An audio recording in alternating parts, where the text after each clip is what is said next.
Everyone. Today is December 31st, 2024, the last day of the last year of the whole year of 2024. I don't know about you, but it's been a wonderful year.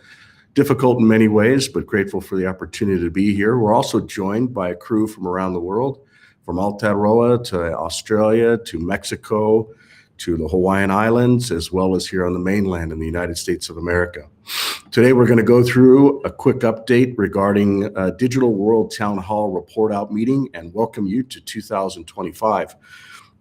The digital world particularly is focused on decentralization, and we'll talk a lot about that and go through a recap of at least recent updates for the last week or so, as well as any kind of Q&A. We're grateful for the co-hosts Wally and Terrence and for the support that they continually bring over the years. This is a private membership association. Some of the things that we may discuss might be forward-looking. As a reminder, there are secret combinations around the world. They're doing crazy different things, but ultimately they're in different secret categories, if you will. Pharmaceuticals, medical, health, insurance, finance, etc. The one that we're focused on with the digital world is big tech. And so decentralization is a true and correct principle that can actually stop a lot of these secret combinations, even though they might be public within different parts of the world and countries and regions. But ultimately, we believe that transparency is the great disinfectant for humanity. So we're grateful. Hey, Michael, I just want to interrupt you for a minute. I'm not too sure if you're meant to be sharing, so I just thought I'd say something. You're the best. I'm shared on the other channel, but let's get shared on this one. Thank you for the heads up. Okay, there you go. You should be able to see it now. Can you confirm? I can see it, yes. Okay. Technology works is you basically get either an app or a phone that has a decentralized element to it, which gives you these either 12 or 24 words. Those words give you derived keys. And that's the biggest difference. When people talk about crypto or blockchain or other systems, this is around decentralization using derived keys where the individuals own their own identity and data, but machine learning and artificial intelligence cannot follow them. That is the difference, and that is what the digital world stands for. This last couple of weeks, we had the opportunity to meet some wonderful folks. We're going to hear, this gentleman is called Deepak. He runs a Deepak World, and we'll get to hear some of his songs before we wrap up. He's also with Jimmy Levy, who you've actually heard songs from in the past. Wonderful folks, and we had the opportunity to just mix and mingle with a lot of individuals, at least within the American ecosystem at this event called American Fest. But we're grateful to be able to have 2024 past us. I apologize, I feel stuffed up. It's actually pretty feverish, and I don't know if it's COVID or whatever, but you just keep plugging away. But appreciate those that can put up with my voice. We're going to talk a little bit about new things as we embark on this new world. You're going to find some elements, at least what you'll start seeing, where names are not completely used. So it might not be a first name and a last name, but it might be a first name, or it might be a last name truncated like Mr. Proper. So you'll start seeing some things that will change as how our identities digitally will actually be represented, and then you can validate the full individual's identity. As machine learning and artificial intelligence and deepfakes continue to take hold in 2025, you're going to find that what the digital world's been doing for over 15 years is very important. And what I mean by that is, I can't say the digital world's been around for 15 years, but the clear companies that have serviced the digital world started over 15 years ago. The digital world's only been around for about 5 years. But you'll find that as we basically take our identities back, our name, who we are, is very important. And with that, we'll take a pause real quick, and we're going to have a gentleman named Billy who also talks a lot about whakapapa, and he understands the sacredness of names and identities. Give us a word of prayer as we get started, and we'll also wrap up that same way today. So, Billy, if you want to give us a word of prayer as we just take our time and bow our heads, that'd be greatly appreciated. I'm going to go ahead and put it on you. Sure thing. Yep, sure thing. My privilege and honor to do that. Happy New Year, everybody from New Zealand Aotearoa. We're already in the 1st of January 2025, so we're in your future, and we look forward to welcoming you into 2025. All right, let's bow our heads. Kia ora tātou I hoa mā, nau mai whakatau mai rā, I roto I ngā ahuatanga e tēnei wā. Father, we thank you that we can come together as a family and that we can discuss these things that we are to talk through today. Lord, we know that you are a God of freedom of choice. And we just pray, Lord, that these issues that we discussed today will help us to understand the true value of what it means to have this gift that you've given us, Lord. No government has the right to take it or to give it. It's something that you've given everyone born on this planet. Lord, we pray that your spirit will permeate throughout this meeting today. Please keep us in your care, all our loved ones. Please guide us into 2025. We humbly ask in Jesus' name. Amen. Thank you. Amen. What Billy's talking about is very key and very important. Not just talking, but praying about. Our names are very important. Who we are, where we come from, as known as our whakapapa. Who we are, from combinations of a mother and a father over time, and then given a name. Some of us choose other names. Some of us choose maybe a spouse that would take our name and combine it. I have ancestors that came from Greece and Italy. One had a last name of Apostolides. The other had a last name of Waxman. They combined them when they got to America into a new name called Posman. But those names are very important. And when you understand the digital world, it's actually about genealogy, who we are, where we come from, but as individuals. And today we may think about it as something around a first name or a middle name or a last name, but that name is very, very important. And how we associate to it, whether it's through a photo or through an account or a social platform or through, some people believe that, there's certain statuses that matter, but all these things create a footprint of who we are while we're physically in the body.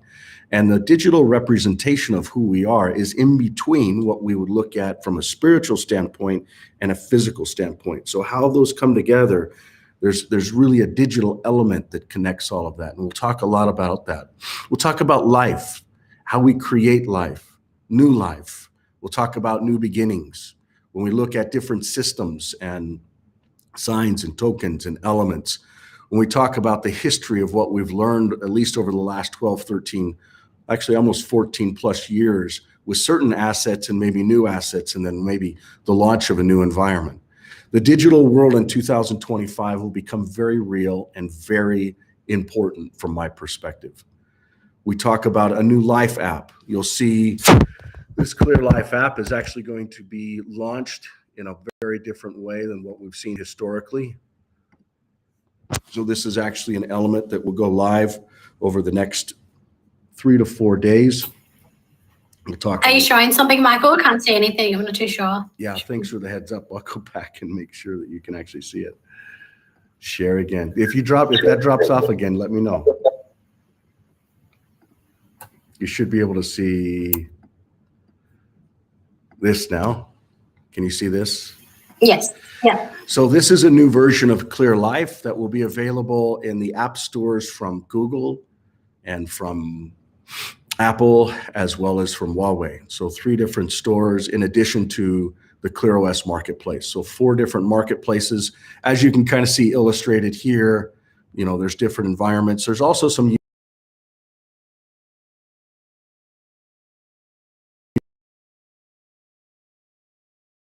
unique things that we'll see about X, which we'll talk a little bit about. You'll have different assets that are unique to the environment. So for instance, in this environment, these assets may be based upon one region, what we're calling clear, but there may be different types, and some may be what would be called stable, and some may fluctuate, whether up or down or at different measurements. But the ability for them to convert into other environments will be something that will become very real in the near future. So we're grateful for those that have worked hard on this and tirelessly to be able to make these updates become a reality, because they won't just cascade within the clear environments, but they'll go into other environments. Vanuatu, Tuvalu, Fiji, Samoa, the Hawaiian Islands, Aotearoa, also known as New Zealand. They'll go into environments that maybe haven't even, from a standpoint of understood them yet, we'll be seeing them, such as the Canadian environment, the American environment, and the Mexican environment. The combination of those all put together to be able to then provide examples for other environments, such as the African environments. They're all taking hold, and we'll talk a lot about and go into details around what these really can mean for humanity. So what you're seeing is just an updated example of a new app that's based around the life environment.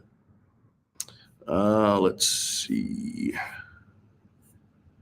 There's some other important news I want to make sure that we get to.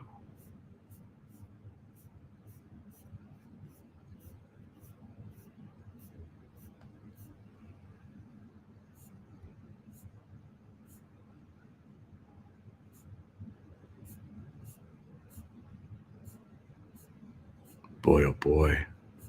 It's Pacific Union related.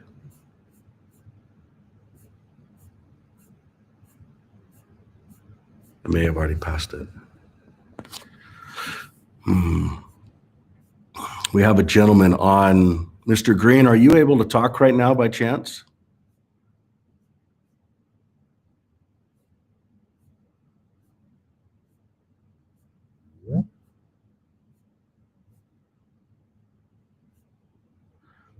Looks like somebody came on. I don't want to spend a lot of time, but basically, I'll jump back over. Let's see if he's even available.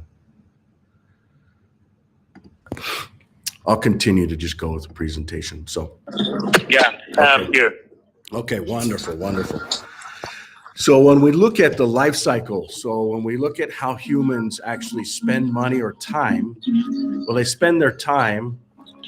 I'll come back to you in a second, Mr. Green. They spend, Okay. Thanks, buddy.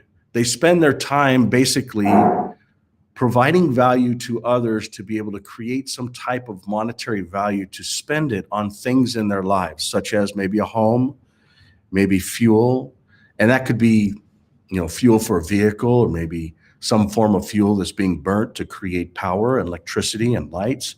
Maybe it's food, or maybe it's just living. And when we say living, there's miscellaneous things that people spend it on. But these different types of environments basically will tie to what we're talking about with currencies. So physical currencies that convert to digital currencies based upon real world receipts from physical assets such as silver and gold, that then tie to equities that are physical with a digital representation, and then reward environments that then tie to assets. The combination of all of this will basically launch, which we're excited to announce in 2025, an additional fund. So it's not just what we've done in the past with the different Clear companies from Clear Foundation, Clear Center, Clear Cellular, Clear United, Clear Software, and Clear Health, which has historically been done from 2009 to 2024. But we're proud to announce and excited around a new fund that will launch additional environments that tie exactly to what we just went through regarding this and making it become very real. So gold and silver physically adopted within not just mints for Clear Mint or Clear Bullion, but also through a process of a credit union where it can actually have a digital receipt that's recognized and tied into monetary systems, and then utilized with different things that we actually use in life that basically help create the digital lives that we all lead. Those start with things such as simple phones. We talk about the Clear phone all the time, but there's other things we talked about before. I want to say it was 82% or was 92% of all photos and videos are basically taken on phones. But where else are they taken? They're taken on cameras that are not phones. They're taken on video recorders that are not phones. They're taken on drones that are not phones. And so there's other access devices or creation devices that we'll basically talk about. There's other environments as well. We travel with them. Maybe it's a bicycle, maybe it's a car, and then we live in them. So these are all environments that will basically tie to the digital world, but they'll do it in such a way that we will basically help enable with these new funds. This particular fund will tie to particular companies that will be started in 2025 with resources that will come from these different funds. Historically, current, and future, these are companies that we've basically created, products that have been launched, opportunities that have been served, from centralized systems to decentralized systems, from the ability to have backends that scale with ClearOS Server to front ends that connect into those backends with Clear phones from Clear Cellular. There'll be some things around the home side of it. This is not a core competency for us, but through partnerships, we can basically enable homes that people can be purchasing based upon these digital assets, whether they're financing them with a new credit union that actually focuses on a new type of identity and a new type of reputation management system, or the ability for people to tell other people and be a part of it, or to disruptive things such as rings that can actually communicate with the human body through yes or no questions that enables the individual to actually own their own identity and their own data, to decentralized power, which really, in my opinion, gold and silver are not really valuable for humanity, and they're actually not the exchange of real value or wealth. Energy is. You don't fight wars with metal and silver and gold. We shouldn't be fighting wars anyways, but they fight wars based upon petrol, based upon the ability to move around and fire things and shoot things. But ultimately, I believe that energy is a store of value. These are companies that have been acquired over the years and adopted into these different environments that we just talked about. When we look at the different regions, the Pacific Union is one of the key regions that we actually started with. It's the largest body of water in the whole world, almost half of the earth, actually a little bit more than half of the earth, 25,000 different islands, and folks that already understand self-sovereignty and true identity. And really, when you look at and meet with the people, which we've been to 28 different countries in the Pacific, and 7 or 8 of them, I'll actually pull up a website. Let's see, Mr. Green, you're going to be up here in a second, just to give you a heads up. So this Pacific Union, 40 billion acres. And out of those 28 different countries we had the opportunity to meet with, this represents a small handful of them, but there's a couple that are missing. When we look at the Pacific and we look at environments that actually want to be a part of this new digital ecosystem, the digital world with particular unions, again, the digital world within it has particular unions, the Pacific Union, the Arabian Union, the European Union, the American Union, the African Union, and the Asian Union. These environments are very important to understand, starting with the smallest one, and we're grateful for the opportunity to welcome and through a treaty within the Mexican environment. So the Mexican country here, we can leave it Spanish. So the ability for people to actually own their own identity, health, voting, finance, business, exchange, from currency, equities, and commodities, to being able to solve disputes. The ability for individuals to be able to live within their own environment, who they are and where they come from, but to be able to communicate with a common standard of communication that transfers worldwide. So for instance, a good example to be able to log in, by the way, this last week, actually, I'm gonna send, give me a quick second here.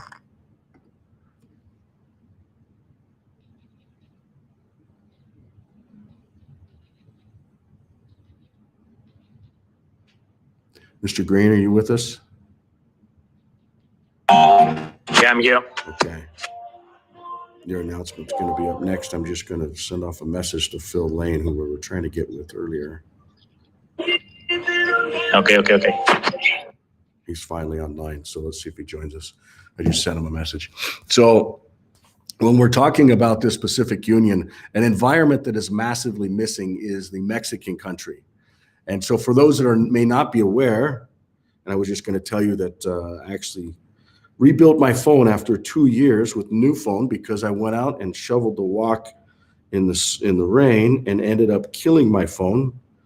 If you get water in the USB-C port, it'll actually die.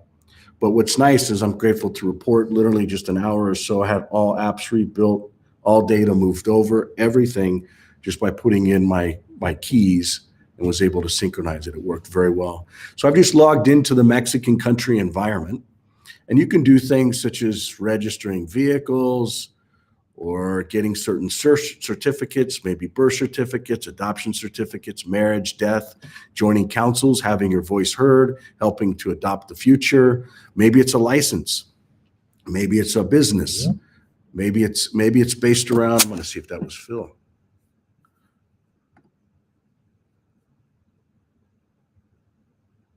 You guys see Phil? No. Susan, welcome. It's good to have you. So, Hi. hello. So we're basically talking about the ability for an individual. Now watch what this is. This is where it's all different. So I'm actually going to use my phone with 5-factor authentication, log in to the digital world, which I've already done. But now I'm actually creating a business with a unique identifier that is a derived key. This is where machine learning and artificial intelligence can't follow someone. So let's say they want to create a business, ABC Corp.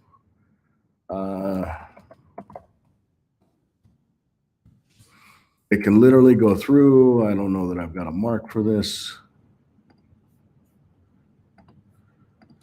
So we just basically created a business, but you can actually go and create additional assets, or you can create different individuals that are associated with it.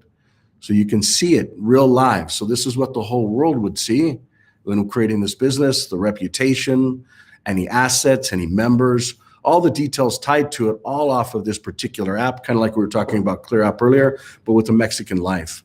And so one thing that we're excited to announce on this last day of this last year is a treaty with a new country that is an important country, especially as it moves into the future. It's in a very strategic location. It's right in between the United States of America and the Panama Canal. And actually, the United States of America used to be a very serious part of it. It used to be a serious part of it. And when we learn about the names of this particular country, it actually ties a lot to what the United States of America is, especially as we look to the neighbor of the north of America, to the Canadian environment. So we would like to just read this out loud. I'll go ahead and go through it real fast, or we'll have Susie go through it and go through it real fast. And then Mr. Green, you can provide any kind of comments or feedback when we're done. Here we go.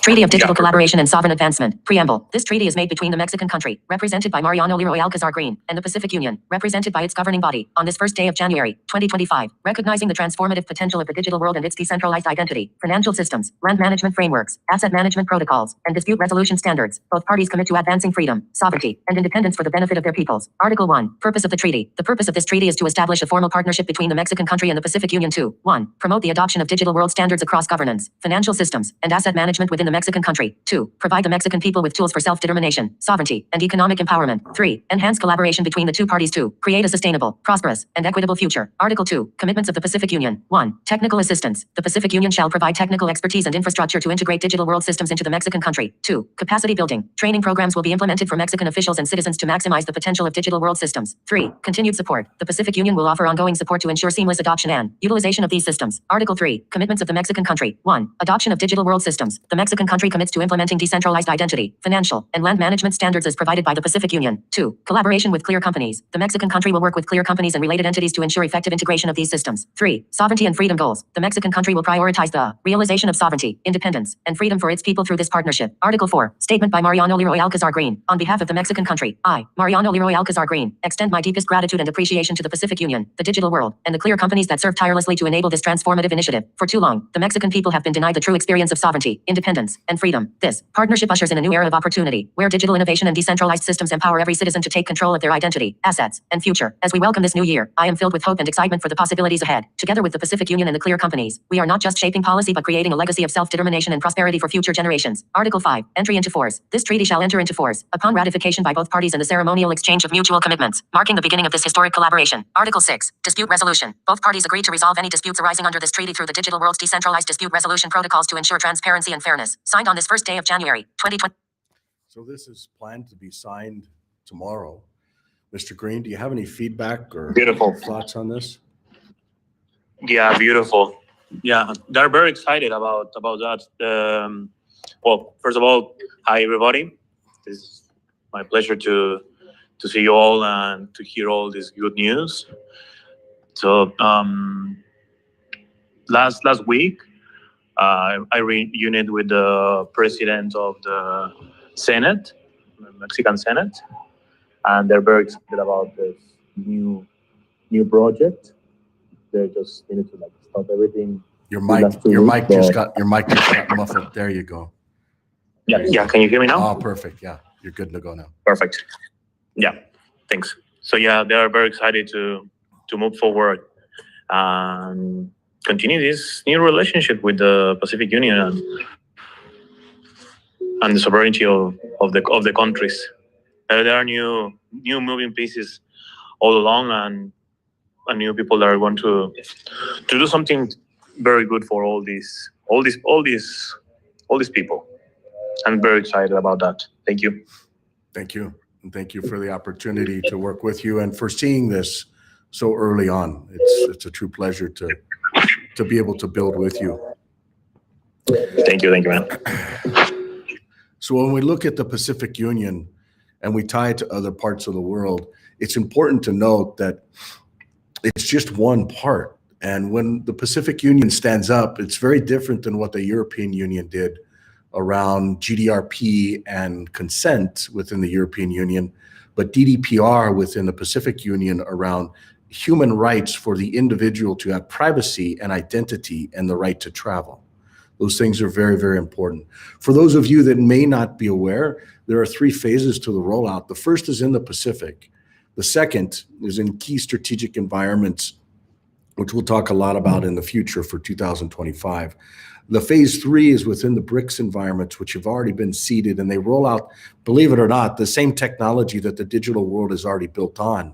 They're already rolling out. So the BRICS environments from India to Russia to China to some pieces of the Middle East to Africa, particularly we'll talk about Ethiopia, and then other countries such as Brazil and Japan and others.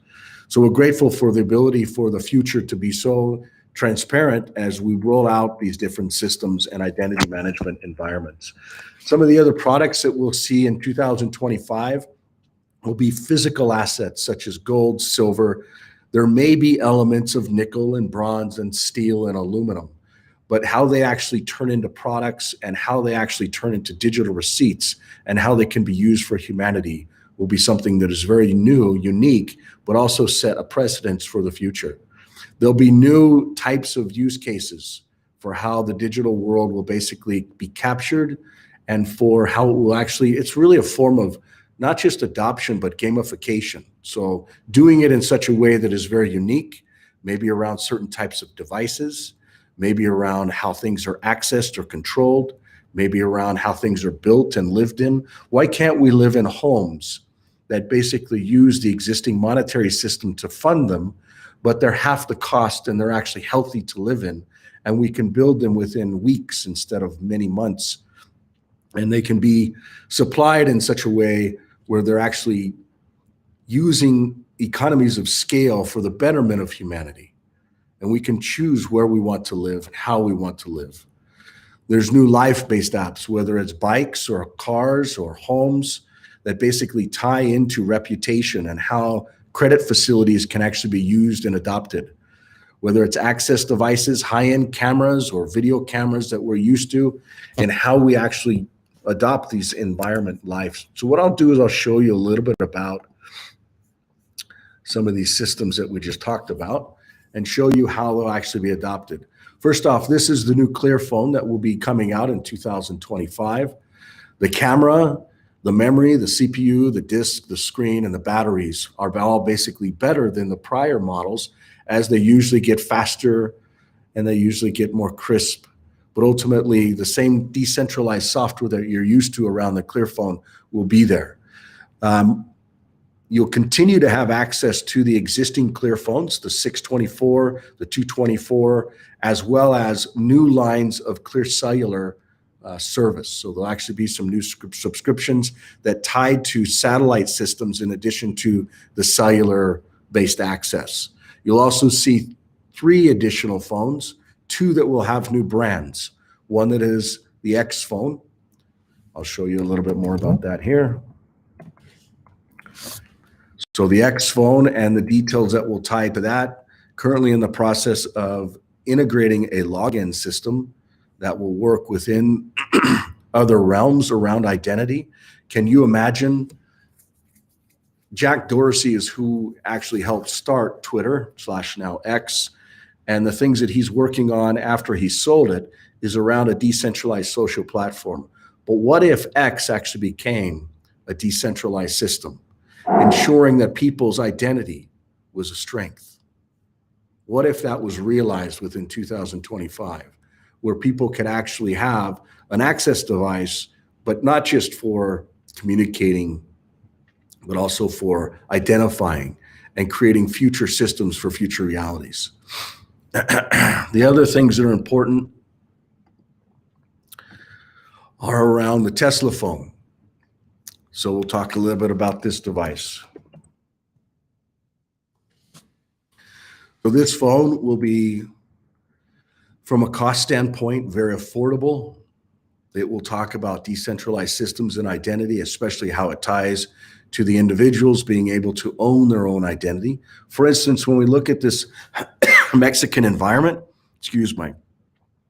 I don't know if it's COVID or what, but I don't feel good, but I'm grateful for the opportunity to be here. But what happened if you actually registered a vehicle within the Mexican ecosystem and you actually licensed it within that ecosystem, and it was a part of an encryption key where the derived key actually became your license plate. And then when you actually went through the process of registration, so you can kind of see, you can see a registration environment or actual recordings. What if you could actually own your own data and you could subscribe to a vehicle that actually protected your data and your identity, and then you could build a reputation based upon how you paid for it? We believe that the Tesla phone and the Tesla vehicles will actually have a future with coming together, which we'll talk a little bit about. But imagine cameras, access devices, as well as devices that actually can capture LiDAR and what's in the earth, what's around the earth, who we are. From how do we actually charge not only our lives on the go, but from a decentralized standpoint, stay connected. For those that are not aware, that was actually a part of the world we started in the power stuff a long time ago, sold those units out, and we look forward to being a part of it in the future. This is actually how the physical assets can be converted to digital receipts and assets, and then tied to an actual credit union or bank environment that can actually link to the existing systems based upon adoption. And when I say adoption, I'm talking about how we actually pay for our lives. Most of us live in a home. Most of us have cars. Most of us pay for things that are miscellaneous, but we're actually giving away our identity, who we are, where we go, what we do, to marketers that basically know our names, but we don't know who they are, but they can market to us. And it's about time for that to change. It's about time for individuals to own their own identity, their own privacy, their own names, and to have an environment like the Pacific Union that actually stands up for that based upon the vendors that they work with. So the regions that they live within, the companies that they actually associate with, the brands, the rewards that tie to it. It's important to understand how valuable and needed this type of an opportunity or system is. This is the ClearOS server environment that ties to the nodes and the storage that provide the backend for it. So this is some of the things that you'll actually see within this next couple months. You'll see a simplified version of it within the next week. So we're grateful to be able to go through some of that and review that with you. Let's see if there's other updates before we jump into general questions. We're grateful for the opportunity to work with Deutsche Telekom, as well as Starlink, as well as T-Mobile, and grateful to offer some of these new programs, which you'll see a renewed push here in Q1 of 2025 as it relates to the members within the Clear United ecosystem and the digital world. You'll see a new interface that ties a front-end web environment where you can see your assets that are on your phone. All of it validates off of your phone, but you'll see a new environment that'll actually tie to that. With that being said, we're grateful for, I actually talked to Mike earlier today. He's actually jumping on a plane. I don't know if he's with us right now, but Ethiopia is currently rolling out and he is en route and flying there. Hopefully over the next 2 weeks, he provides an update. He'll be back on the 12th of January and with a report out as the progress continues within that environment. So with that being said, I'll go ahead and stop. And if there's any questions or thoughts or feedback, feel free to ask away.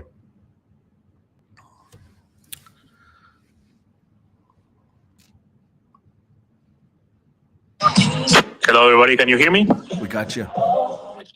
Perfect. Well, first of all, I would like to say that I'm very excited about the new projects, and I would like to say that we need to always stay focused on what we're trying to do here. You know, we're trying to unite people through the liberty that we all want, and try to remember that we are against centralization that can lead to tyranny and totalitarianism. You know, those are very, very powerful forces that we always need to have something to go against that. You know, because that's the natural intent of the humanity. You know, like if we saw all the history of humanity, but I really believe that we can evolve to something new, that the whole humanity can evolve to something completely new. There is no need for more wars or more of that. You know. Sorry, I don't have more more words right now. I just want to say everybody like a happy new year. Hopefully everybody had a very nice Christmas, and I'm very glad to be part of this project. Thank you. Thank you, Mr. Green. While we're waiting for the next individual to unmute, this last week I had an individual say, "Mike, why are you doing this?" And I said, "Because humanity needs a choice." And he says, "Oh, well, that's a pretty important purpose. We do need choice. We're here on earth to choose."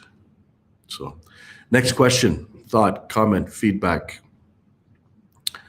crazy remark, anything. I have a question, Michael. Just on, you said ClearLife can be downloaded from the Google App Store. So for people that haven't got a ClearPhone but may look to get in a ClearPhone in the future, but perhaps they just want to, download ClearLife from the Google App Store, it would be easy for them just to use those keys. Like, so say if they just wanted to experience what the ClearLife app was, they could just experience the app, kind of see if they like it or not, and then get those same keys by the phone, use those same keys from that app that they've created, that we've got, use those keys on the ClearPhone that they get. You totally get it. That's exactly right. And this is the first time that we've actually made ClearLife available to the general populace. And you're exactly, so they basically, if you have a ClearPhone, but let's say that you have an Apple phone, or someone, let's say that one of your friends doesn't have a ClearPhone. Let's say that they're a part of the community that's just won't give up their Apple phone, but they like some of the things that you talk about. And it's like, hey, I want to try that out or be a part of it. They can still connect with you and be associated with you and share assets and other things like that. But it's a cross-platform environment where, like, for instance, I've had a phone for 2 years. I think it's one of the longest time frame. It's actually over 2 years, the same physical phone. I haven't broke the screen. It was a ClearPhone 620. Okay, so this phone here, I haven't broke the screen. I haven't lost it. I haven't, damaged it, but I got some water damage to it when I was shoveling the walk. And all I did was I basically plugged in my 12 words. I pushed a couple buttons. I used some Google apps, so I authorized the ability to actually see those Google apps and synchronize them.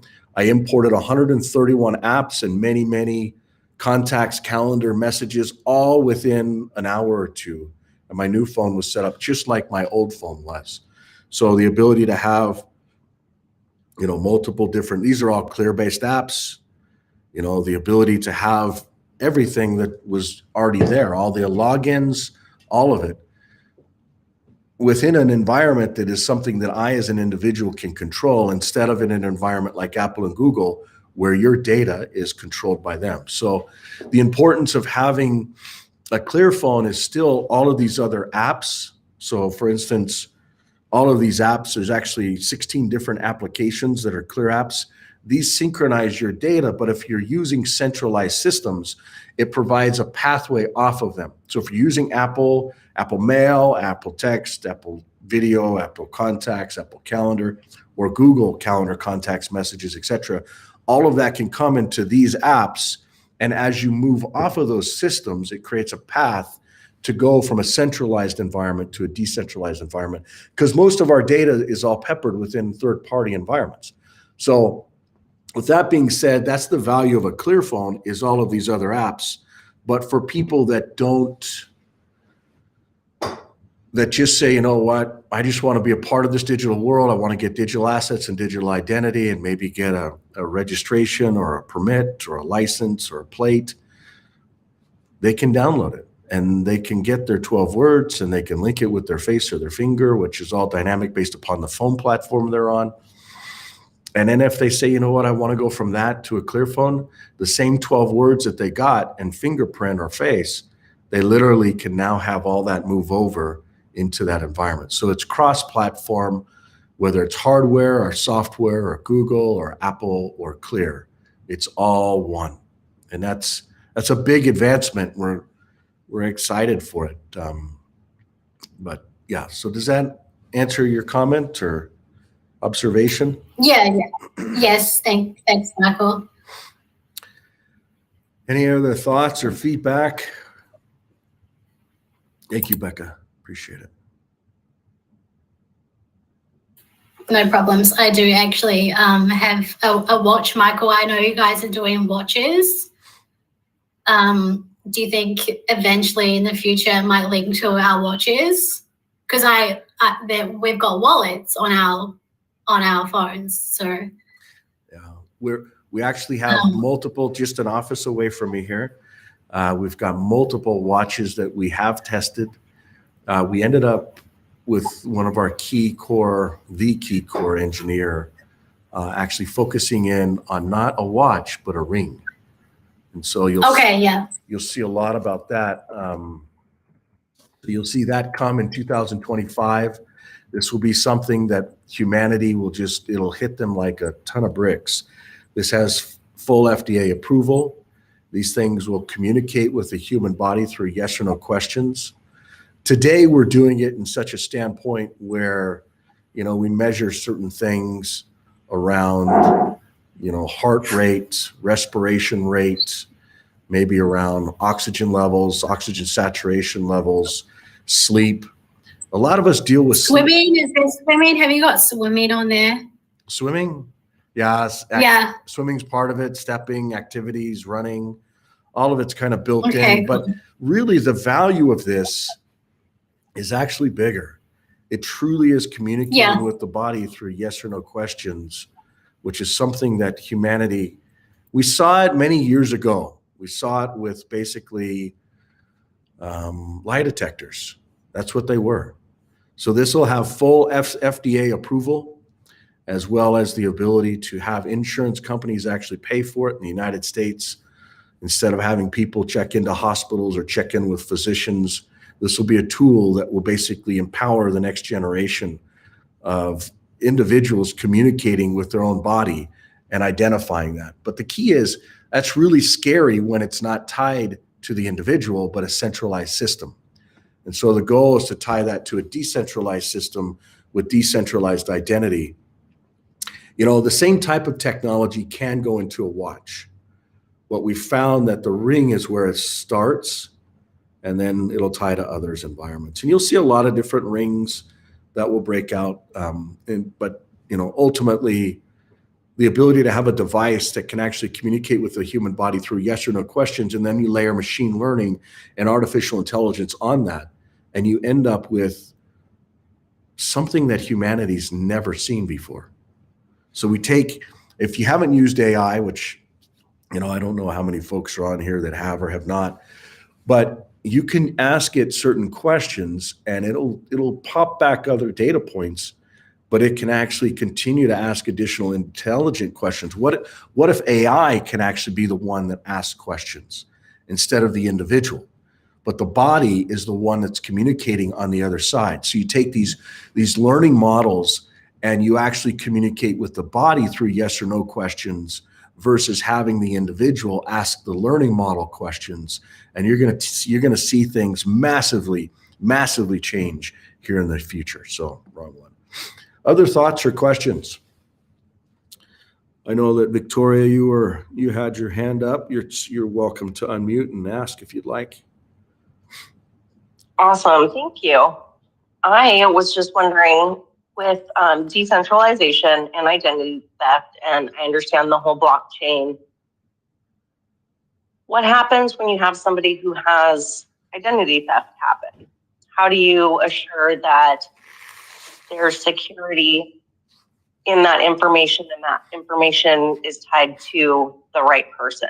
Because as you know, with AI, a lot of stuff that is coming across as real isn't really real. Like they'll have pictures. Example, we have a volcano going off over here and a lot of news coverage on it. But is it as bad as it looks? Not really. So in perspective, I mean, everybody has a different viewpoint. For this, what security is in place to keep that from happening? Really good question. And I would go on to say, or maybe ask a question. Do you have a social security number? If so, you've already been violated. Equifax has already violated basically all the data points that you have, other than some of the social ecosystems. But who you are, any alternative names that you may have, if you're married or not, maybe a prior name, where you've lived, your neighbors, any kind of bills you pay, if you pay them on time or not, any kind of income, any kind of prior employers, all of that stuff has basically been tracked by TransUnion, Equifax, and Experian. And that data has all been breached. Literally every single person that's inside the Equifax system hasn't been breached. And the United States of America indemnified Equifax where we couldn't go after them for violating that privacy. They said, oh, if you do have identity fraud, and somebody can basically fill out a report and then they'll do X, Y, Z for you. But that doesn't stop your credit, your name being trashed. And when you look at that whole system, you can really just pay a certain dollar amount and have those removed. So is it really a system that is truly identifies the individual? I would say no. And I would say your social security number is not an identifier that truly identifies you. As a matter of fact, we have this thing called the Maria Gonzalez problem, which is basically 24 Maria Gonzalez's born in the same hospital on the same day within an environment of the Orange County Hospital. Now, how did they actually solve the issue? You don't do it with social security numbers or the same names. They got the same birth date, same name. So is it a social security number that actually separates them? Well, a decentralized identity system that can actually prove who the individual is why the digital world exists. And it's why the answer to your question can actually tie from we all need to rebuild our own credit. And that's why the clear companies will get into homes and cars and bikes and other things where you will actually use your credit, your decentralized credit around reputation. So the digital world, if we come up here to some of the services that they provide, and if we go to reputation, the individual will have their own credit score, which is really a reputation score, but they own it and they can manage it. A business will also have theirs, and then an asset will also have theirs. And it will be very, very simple as to how, on one hand, the user can say, you know what, I'll share data sets. So this is not the data, but I'll share heuristics of data that I created a calendar event, that I went to an event, that I traveled, that I moved, that I made a call, that I sent a text, etc., that I'm alive. Things that machines cannot do. You're already seeing these different farms that will basically try and spoof an identity that says, you know, maybe it's around, I don't know if you've seen this, around deep fakes, around maybe a video or a comment or a statement. But if you think that someone's video with their lips saying something can be spoofed, you know, don't be fooled with what they're doing, even with cell phone farms and how they're doing it. And that's why an identity management system like we're talking about within this digital world is so very, very imperative. And that's why this Life app that I'm talking about, where you're basically given 12 words that ties to who you are, that gives you the ability to actually identify yourself cryptographically without your name even being used, is really, really important. So when we talk about the future of identity and payments and the ability to travel and the ability to relate to oneself and how they actually operate, for instance, how do I have a car? How do I have a child? How do I actually go through and dispute things? How do I get a license to actually drive? You know, these basic type of things that we all just take for granted and say, oh, well, if I want to get a license, I have to go to this state entity, or if I want to do this or that, I have to rely on these types of environments. The world is really one big planet, and we're all a family on this earth. And when we realize that, and we realize that we as individuals can actually take accountability for our identity and for our choices and govern ourselves instead of allowing centralized systems that really aren't taking the best interest of humanity at play. If they were, they wouldn't be fighting. They wouldn't be creating wars for money and creating chaos to be able to provide noise, whether we're talking about COVID, whether we're talking about vaccinations, whether we're talking about fog or vlog. I don't know. I know that over where you're at, vlog is very real. But when we're talking about individuals being free and sovereign and just getting to live on this earth in peace and have joy, that's why we're here. And right now, humanity doesn't have a choice. They're literally locked into a centralized system. And if you want credit within the system, you basically just have to adopt their existing environment. And so I hope that answers your question in a long roundabout way, but your question is very key. And for, you know, for those that are not aware, this is your first time on, and you're very awake, and we're grateful for the opportunity to build with you, especially because you're from the Hawaiian archipelago of islands. Sounds like the Kingdom of Hawaii or Hawaiian Kingdom. And Kanaka Maori rings true within who you are. So we're grateful to serve you, specifically not just Maori blood, which is on here with Billy, but Kanaka Maori, which is the same bloodlines through Heigath. There's a very important role that you as individuals play within the Pacific for how this all rolls out, especially with the spirit and the blessing of the intent of aloha and the love that comes with that. So I'll stop. Mahalo, Michael. Mahalo. Other questions or thoughts? Does that answer your question, by the way? And does that make sense to you, Victoria? It makes perfect sense to me. And the decentralization, I'm really on board about it. And I do understand that, I mean, even the Fed just came out with, they've been hacked by China recently. Are you aware of LexisNexis? That's another credit reporting agency. I've worked in a lot of different industries, very familiar with them. Doesn't surprise me. No. But that's why we go the extra mile to do the right thing, to make the world a better place. And I think this is a great place to start to build that foundation for our future generations. And we're going in the right direction. And you're right, you know, it's got to be done with love, care, and good intention. You know, and where does that good intention come from? Yeah. Isn't that spot on? Very, very spot on. So I've spent over 30 years of my life in technology, 15 years in centralized technology, and specifically around data architecture and storage and security. And I can tell you that none of these centralized systems, the data is secured.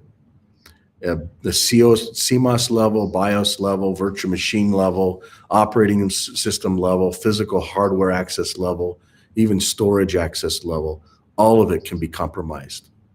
You know, it's not just something where someone remotely hacks in. There's multiple levels that the data needs to be the individuals. And so decentralization with data sharding.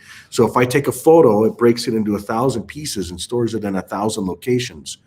That is the ability to have data sovereignty that is the storage architecture that is true and correct. So for the last 15 years, in addition to the prior 15 years, we've spent around the architecture, the storage, the models, and how the individual can actually own their own identity. Has it been crazy? Yeah, but it's amazing to see how many doors and windows open and how many opportunities there are to truly make a difference. And it's like you say, it's for future generations, but we've got to start somewhere. And what you're seeing is a start, even though it may be slow, it may take longer, but I can tell you the work is actually easy comparative to the alternative, and it's important to do. So thank you for joining us, and we're grateful for you attending. Next question or thought or comment as we wrap up. Michael, I have just one more Go ahead. question, if Yeah, that's yeah. okay. The internet makes price comparison quite easy these days, I think, to a certain degree.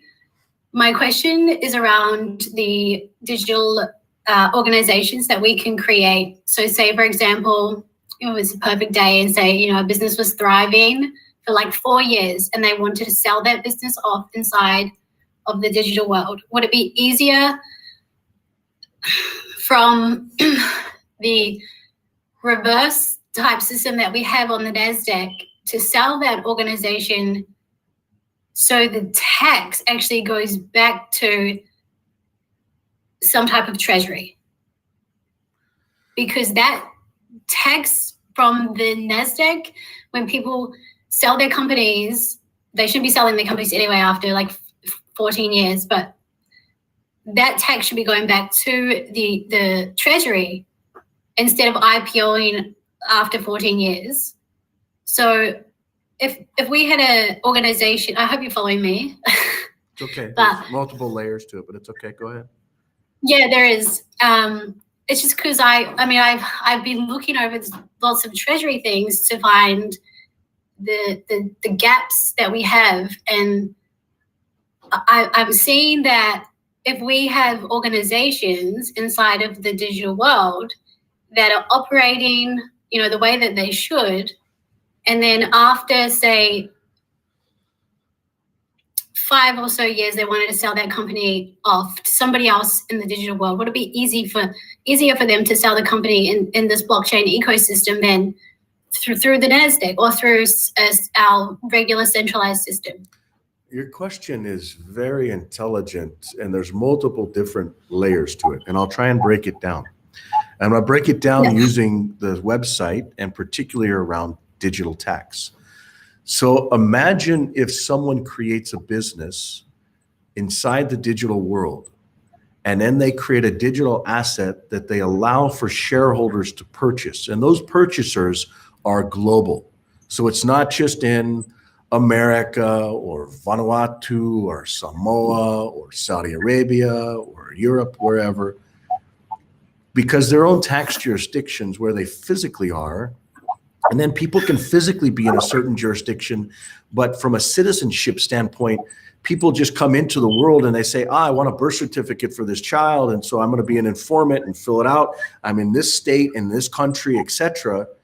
And so now they have citizenship, which is really a form of slavery and taxation. And so they're living in one environment physically. They're a citizen of another environment because of birth and how they've filled out those paperwork. And then they're digitally a part of another system. So there's 3 different jurisdictions that basically one can be associated to, and that's assuming they're only a part of one country. So if, let's say that you have dual citizenship, like you're in Australia, let's say you become a dual citizen with America, or Canada does the same thing, or New Zealand does the same thing, or Mexico does the same thing. Actually, I think you need to renounce citizenship in Mexico if you want to become American. But the point that I'm making is we're humans. We're family. We're on one earth. We're not just, we may be taxed by a certain system, and it's important for everyone to understand their own tax liabilities with their own system or country based upon their own choice. Now, there's a whole detailed environment to that. But if you have a digital wallet and you have multiple assets from different jurisdictions, you as an individual have certain reporting and payment requirements, if you so choose, within your own jurisdiction. And I believe that the digital world, especially how you actually use those different systems and assets, can automate if you have those tax liabilities to do certain reporting and compliance. But I'll give you an example. Can I say something very quick? Yeah, go for Sorry it. to interrupt you. No, yeah, Mike. anytime, bud. So, for example, that part of if you need to renounce your citizenship if you become U.S. citizen. I'm American since born, but I never did it when I was underage. So I just did my citizenship, and it has been like a whole process. You know, they have just give me my certificate and everything else. You know, the thing is, you don't need. Go ahead, bud. You're all good. For example, you don't need to renounce the other citizenships, but the U.S. doesn't recognize double citizen. So for the U.S., you are just American, and that's it. Yeah, so that's a really good example. So many countries. But for example, sorry. Go ahead. But for example, that's not what my case, because it was through derivation, because my mom and blah blah blah. But for example, all the people that are coming to the States looking for asylum, they do need to renounce their citizenship. You know, so all the Venezuelans, all the people, or also the Cubans, all those people who are escaping tyranny and communism, those are the ones that need to renounce their citizenship, and if they want it to be part of the States. That's it. I would go on to say, because you're spot on, I would go on to say that there are certain recognitions within certain countries that say, oh, you are American living in Mexico, paying taxes in Mexico, therefore you don't need to pay taxes in America, or vice versa. Let's say, Rebecca, that you were American living in Australia, making money in Australia, but you're actually a citizen of the United States of America. Would you have a tax liability in America? The way that the code reads is you would just have to file taxes and show that you paid taxes in Australia, and therefore your tax liability in America is washed away. But country by country, that may change, and it may change over time. So the point is there needs to be a neutral jurisdiction, just like the digital world, that provides the ability for individuals to have neutrality. So to your point, let's say this company that incorporated in the digital world actually had shareholders globally, and they held their assets within whatever region physically or digitally or wherever their citizens from. They would pay their taxes in accordance with what their country's responsibilities are. So this isn't about tax avoidance or tax evasion. This is about creating a neutral environment where tax is not a slavery in conversation. It's not. As a matter of fact, you could actually do reporting and compliance without even making a filing, or you could make a filing using a derived key. So instead of using your full name, you use a derived key. So you've basically accomplished your requirements within a particular environment. Now, the way all this stuff gets vetted out is going to be a whole nother conversation. I can tell you that I've spent a lot of time within a ton of different parts of the world. And this is actually one thing that I go and do. I talk to these different environments. So this is what I'm showing you here is a presentation that I give at the Global Blockchain Association in the District of Columbia in the United States of America, which helps to create the laws for the future systems. Once a year, I go there, I give presentations. This is actually the second keynote in a couple of years that I gave.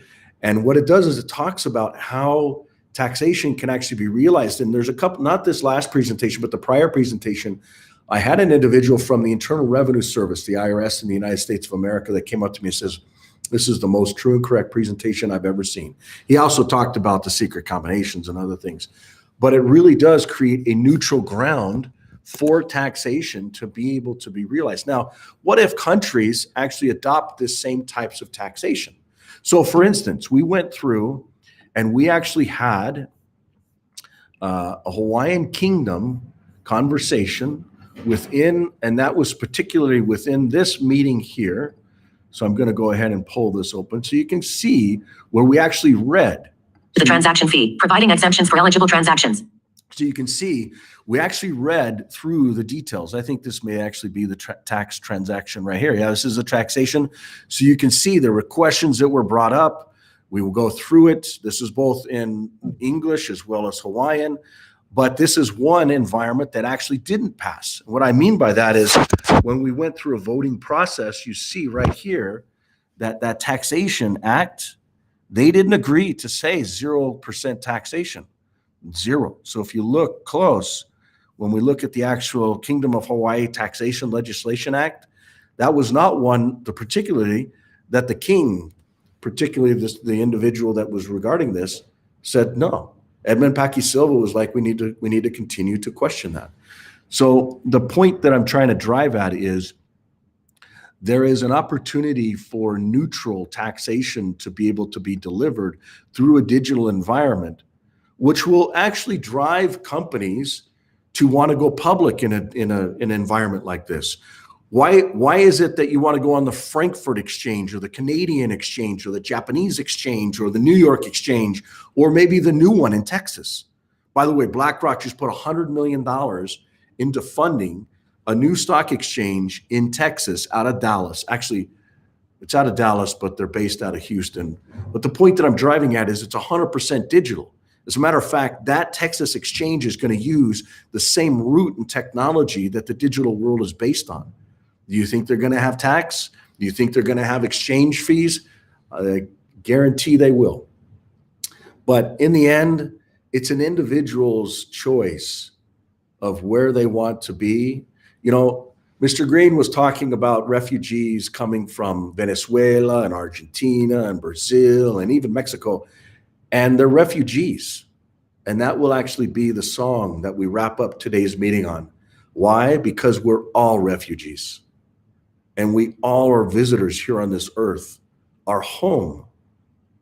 Are we physically in these bodies? Is there a spirit in there? Are we spirits in the bodies? Are we bodies in the earth? Is this our native home? You know, I would argue that even though during our lifetime, Mr. Musk will end up going to other planets potentially, the earth is our home. Should we be spacefaring folks that can travel around and do different types of voyages? Sure. But the ability for us to be able to be one people with one earth, with one heart and one mind is very important. And, you know, this isn't just about tax or all these other types of services that are here, but it's about one world and one people being able to govern ourselves responsibly with, I would say, values and virtue and morals that tie differently to the respect of humanity. You know, these individuals that came across these borders are not just refugees. They're seeking asylum for some reason. I would say, yes, the United States of America has done some crazy things over the last 4 years. And yes, election systems and voting systems and secret combinations have taken over in certain ways, but others have allowed it as well. But the ability for us to recognize that we're all refugees and that we're all visitors and that we're all one family, instead of looking at different types of skin pigmentation and color of hair and color of eyes, when we realize that we're one, united, I think we're going to get a lot further. Any other questions before we wrap up today? Okay, well, there was one question from Michael, because I know he's in a public place and he can't talk, but he said, can you share the band's Clear OS supports for Starlink connections?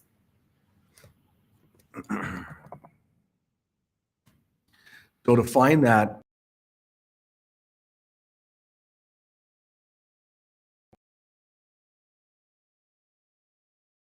Michael, the services, you go to, let's go to hardware.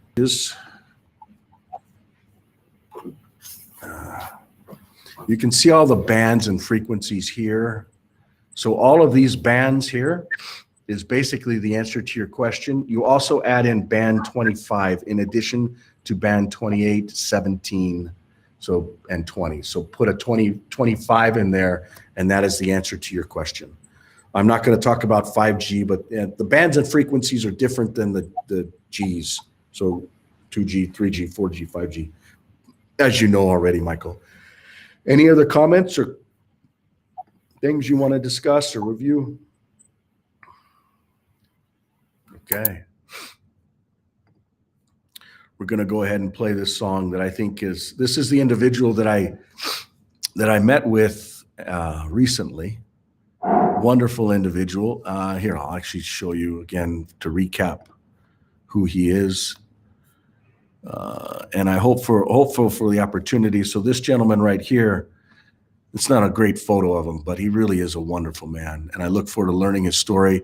I spent a couple hours with him. I don't know him real well, but this is a song that he sang that I think is very appropriate. I'll go ahead and listen to the song, and then we'll wrap up with a prayer for the end of the year. Much love.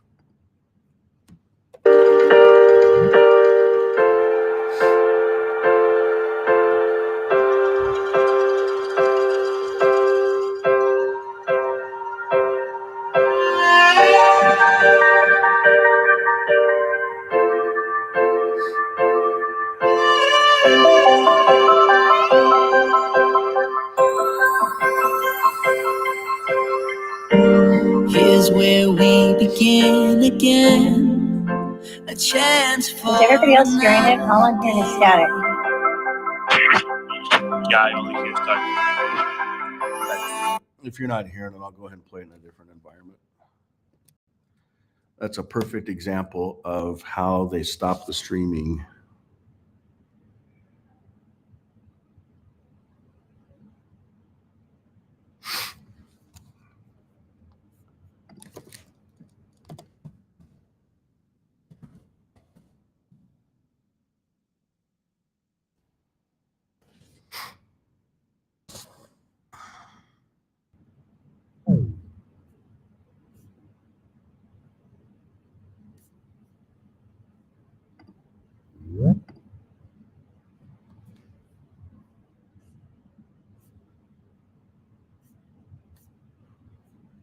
Tell me if you can hear this real fast.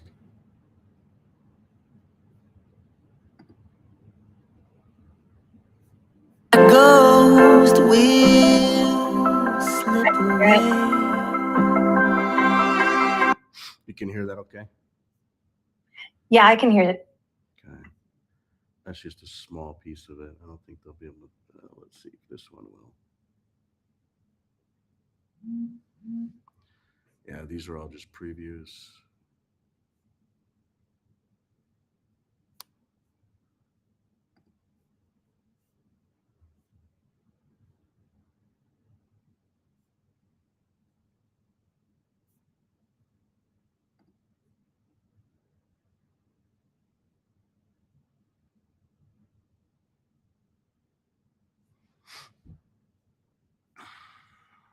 I should have been prepared for this.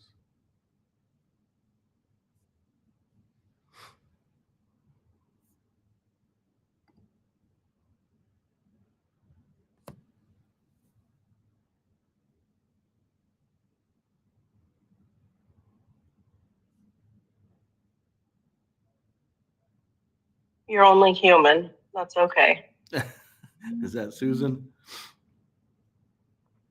No, that was Victoria. No, that's awesome. Well, we did build a browser that doesn't do that stuff, but yeah,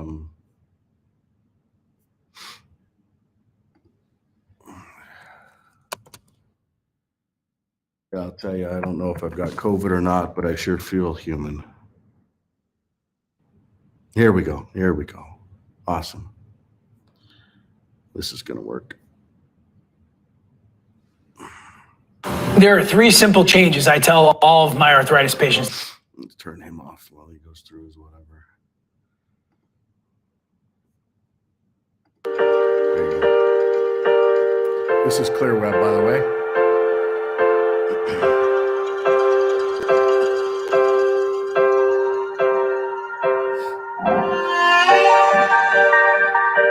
into a browser that lets you play music without censoring.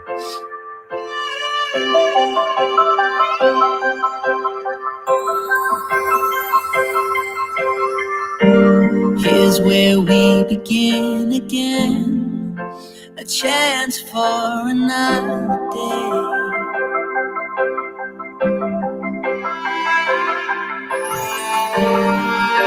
We sing our songs and then, like ghosts, we'll slip away.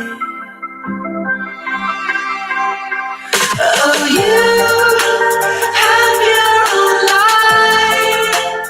Let's give the angels time. And I'm holding you tight.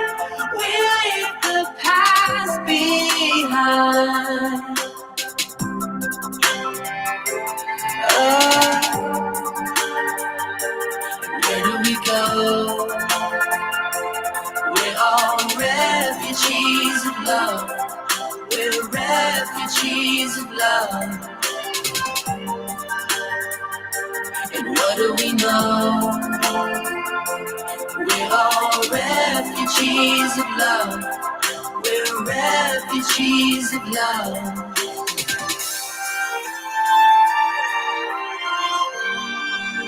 The sea, it has no mercy. We're floating in our fear.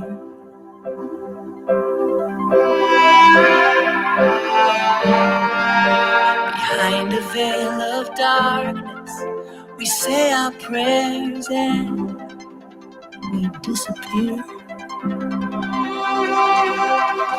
Oh, you have your own life, so let's give the angels time. Yeah, let's give them time. And I'm holding you tight. We'll leave the past behind.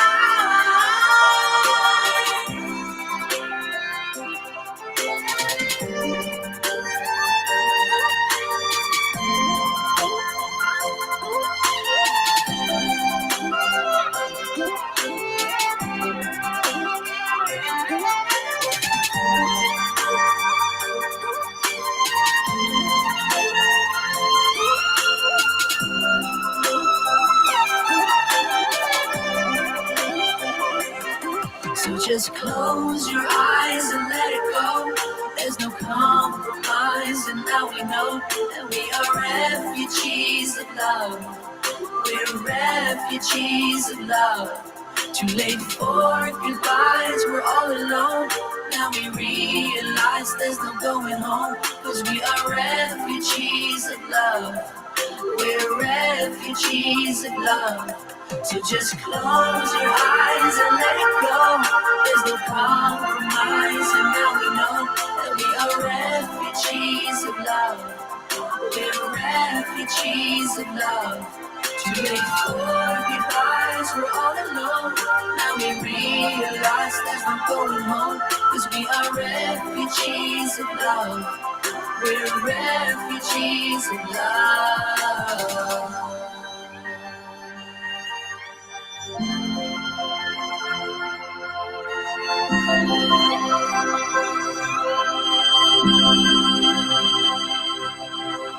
So again, that's by a gentleman named Deepak, and we'll introduce you to him in time. He's also connected to Jimmy Levy. I'll go ahead and wrap up with a quick prayer. Thank you for your time and being here, by the way, and thank you for your dedication over the years. It's been a long couple years, but we're grateful for those that are not just on the online meetings, but that pay attention and care about identity and future generations, especially as this digital ecosystem matures.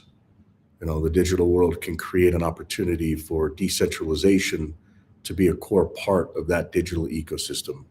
And the digital world is actually that way forward with that. So with that being said, we'll wrap up 2024. Our dearest Heavenly Father, we come before Thee as a humanity, brothers and sisters here on earth, grateful for the ability to be one, grateful for the ability to be aligned and to be in the same ecosystem here on earth, but as different spirits.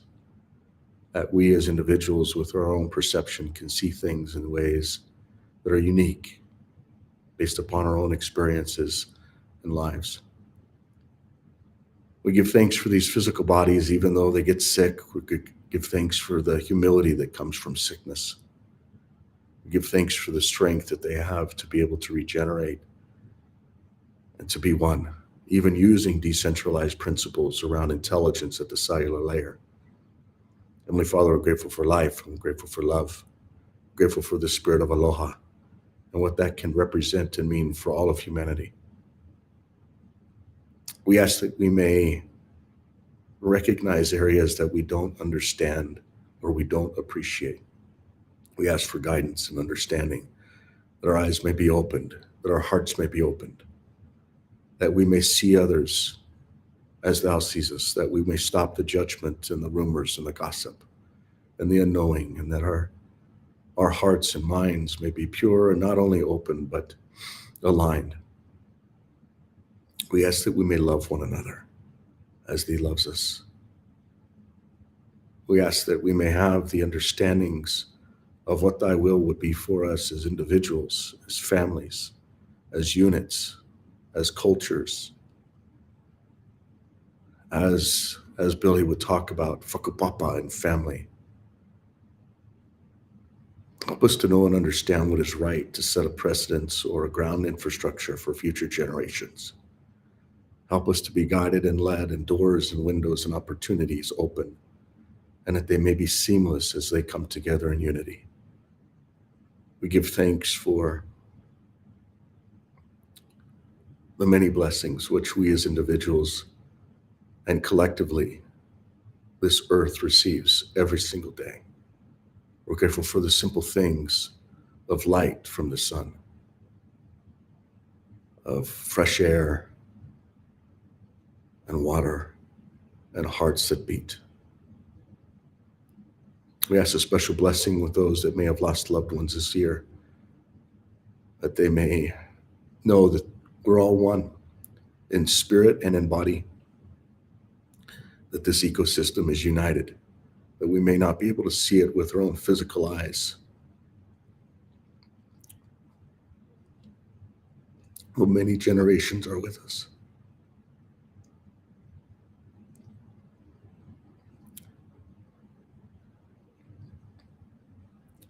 That we may have the strength to move forward in faith every day. And that we may have the will and the desire to do Thy will. And we say these things in Thy Son's name, Jesus Christ. Amen.